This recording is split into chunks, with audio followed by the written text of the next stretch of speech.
Welcome back to the show. As advertised, joining us on line number 5 is Liberal member of the House of Assembly for Burgeo-Lapoil, Andrew Parsons. Hi, Andrew. You're on the air. Good afternoon, Patty. How are you? Top shelf, man. You? Not bad at all. It's a sunny but cold day out there.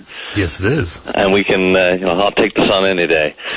Well, I'm glad you got me on today. I did have an opportunity. I never heard the show this morning, but I did have someone mention to me that I guess I don't know if it was the Premier calling me out or IDing me or whatever it was, but after being told what she said, I figured I should call and at least try to correct her or clarify what it is she was trying to say. Okay, what did she say? Because I was in a meeting and I didn't hear it, and then you go ahead with your comments on her comments. Well, I think from what I was told, she said that, again, when it comes to the closing of the house and the fact that, obviously we don't like to see the house closed, especially, so quickly, she said I was being, I think the word was disingenuous, in that all three parties had met and had discussed this, and that so you weren't complaining in the morning and you complained in the afternoon, and the fact is, just the actual facts behind this. I don't think the Premier was being less than truthful. That would imply that she actually knew the truth. I don't think she really knew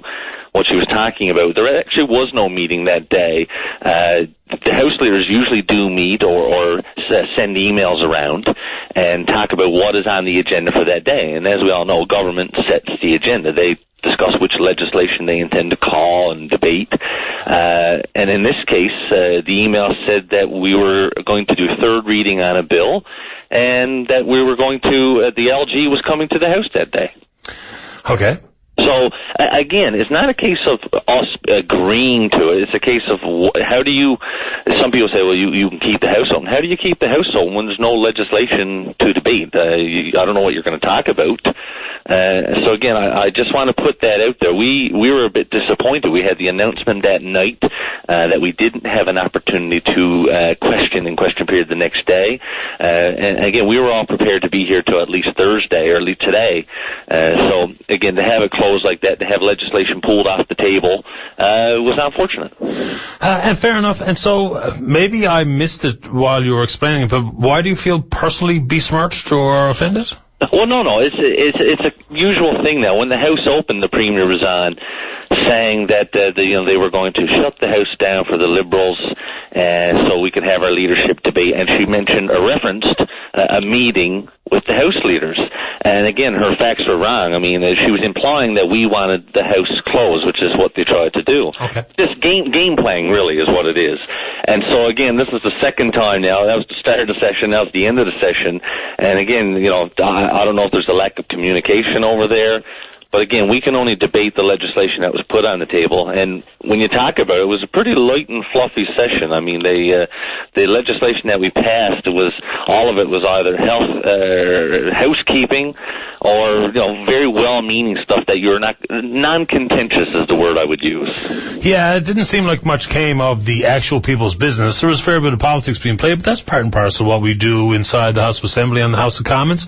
Anything else on that front, Andrew? Because that's the point made. Yeah, no, I just wanted to discuss that, and I guess just the session of the House.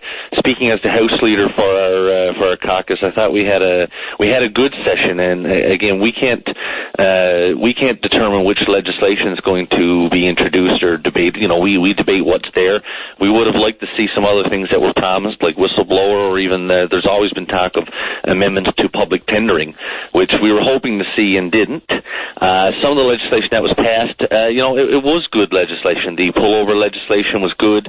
The updates to the Adoptions Act, these are things that, we're in favor of. We agree with, and that's why, we debate it, but at the same time, we all voted in favor of, because it's good. It's the right thing to do. I liked, again, I thought we had the leadership going on through this, and when that was over, I thought we continued on, and there wasn't really any, we didn't slip in any way. I thought there was a big process, and, Eddie did a great job as the interim leader leading up to, and then Dwight came in and basically resumed his place, and I thought he did a great job. I thought we had some good questions on a lot of very important topics.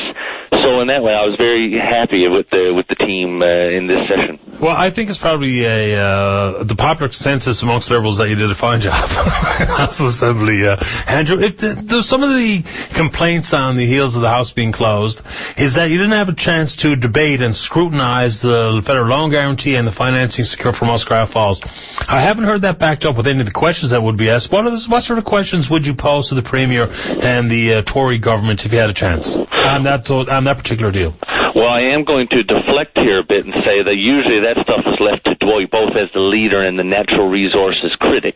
I'll stick to health and justice any day of the week. But, I guess there's a lot of, it was really the same announcement that had been made before. And I guess our job, like any topic that comes up, again, what we've done all along, whether it be muskrat or any topic, is we had to ask about it, get it on the record, and look and see if there's any issues there. I can remember very clearly last year when we debated muskrat, and it was very late at night, and I said, I hope this deal works. I mean, as a citizen, as a taxpayer, as someone who has, I have a son, I hope it works because it's our money. But it's my job as an opposition member to question it and to hold the government's feet to the fire, and again, to represent not just the people in your district, but the people of the province. You need scrutiny, and that's our job, and I know I can sleep at night knowing that I have asked those questions. If you don't ask the questions, then again, things can happen. In this case, when it comes, there's still a lot of issues out there yet when it comes to, just how this project is going to be managed, because that seems to be the big issue that remains now, is the management, the possibility of cost overruns. Yeah, and I guess they would be contract by contract specific. That's where the government and Nalcor are not doing themselves any favor with giving us quarterly or semi-annually, whatever the case may be, legitimate opportunity to have a look at where we stand on budget. And that's not implying anybody's not up to the task of managing. That's just giving the people who are indeed footing the bill an opportunity to see where we stand. And I think that's completely legitimate. We'll wait for Mr. Ball to pose some of the specific questions regarding the federal loan guarantee and the financing. I think there's a lot of quivers running short of arrows when it comes to things, and it is worthwhile to point out, like you say, if this is a good piece of financing, then it is good for all, not just the PCs. The PCs are in pretty deep when it comes to Muskrat Falls in the first place. The people who don't trust them will never, regardless of this deal or anything else that comes along in Muskrat Falls. But I'm curious as to what opposition members really want to ask regarding the financing, because from where I sit, and I couldn't care less what party is in power as long as they're doing a good job, I'm not so sure what the questions are that are anything beyond opposition for opposition's sake, and nor do I ever say that for criticism, because that's a fact of life in our procedures, in our parliamentary setup, so to speak. Well, and that's the thing. This topic, it's not going to go away. What was it scheduled for 2017? Although I know Mr. Martin said they're not going to be, held hostage to that timeline. But, this is a huge commitment of taxpayer funds. So it's our job, not just the government, but as an opposition, to ensure that things go as smoothly as possible. That's all we can really do. As an opposition member, it's not like we have control over it, but we can bring the issues to light as we see them and question government on decision making. And so you should. And Andrew, I appreciate your time on the program this afternoon. If we don't talk before the holidays, Merry Christmas to you and yours. Same to you. I hope you have a great holiday, Patty. Thanks. Take care. Bye-bye. Andrew Parsons. He's a Liberal member.